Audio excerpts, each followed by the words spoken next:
This week, 130 different organizations here in the United States sent a letter to the Occupational Safety and Health Administration, OSHA, begging them to do something about the fact that American workers are dropping dead on the job right here in the United States. And the reason these people are dying at work isn't necessarily just because equipment is falling apart, safety standards have been thrown out the windows. No. We have a very real problem of people dying on the job in the United States from extreme heat.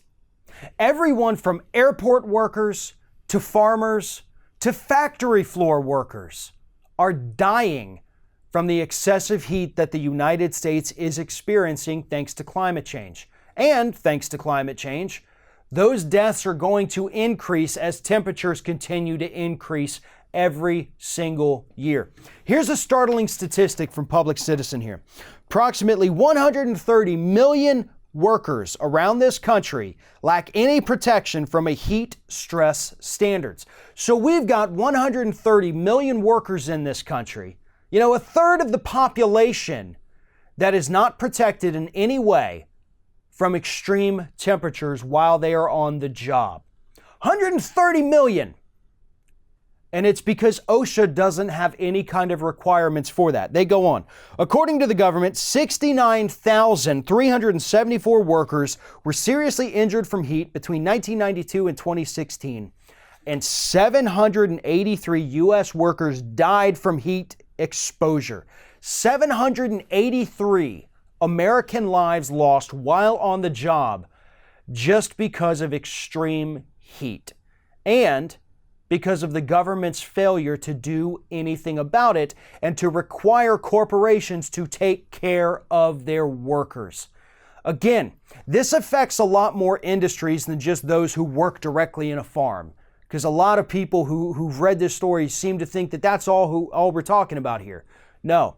These are professionals. Some of these are very high-paying careers that also happen to do most of their work outdoors or most of their work in areas where air conditioning is unfeasible because of the size of the operating area. And they're dying. The big question at this point is, will the federal government finally step in and require employers to do something about the people that are dropping dead at the job? Or are they going to continue, as they have for years upon years, ignore the problem, pretend it doesn't exist, and when worker A dies, they just shove their body out of the way so that worker B can move over and take their spot until they also drop dead?